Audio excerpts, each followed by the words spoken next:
আখির পয়গম্বরের সম্পদের যে গুলশান, আখির পয়গম্বরের সামনে গুলশান নিয়ে আসা হয়েছে। আখির পয়গম্বর বলেন, আরে গুলশান বলো আমি কি? সেই সাপ বলেছে আশহাদু আল্লা ইলাহা ইল্লাল্লাহ ওয়া আশহাদু আন্না মুহাম্মাদান আবদুহু ওয়া রাসূলুহু।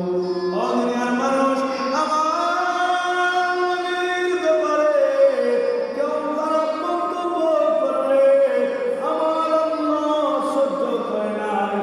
আবু লাহাব যে নবীকে বলেছিল, তাব্বাল্লাকা লিহাযা জামাআতানা বিমুহাম্মাদিন, হে মুহাম্মদ তোমার ধ্বংস, তুমি ধ্বংস হয়ে যাও। ওই সময় আল্লাহ রাব্বুল আলামিন সূরা লাহাব নাযিল করে দিলেন, তাব্বাত ইয়াদা আবি লাহাবিন ওয়া তাব, মা আগনা আনহু মালুহু ওয়া মা কাসাব। আল্লাহ বলেন, আমার নবী ধ্বংস হবে না, আবু লাহাব তুমি ধ্বংস হও, তোমার বন্ধুরা ধ্বংস হও, তোমার মা, তোমার সন্তান, তোমার স্ত্রী, সবগুলো আমি আল্লাহ ধ্বংস করে দিলাম।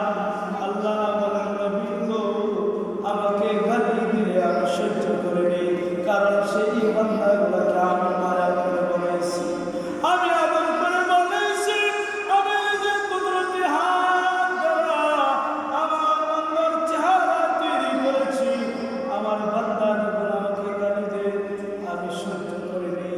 কিন্তু আপনি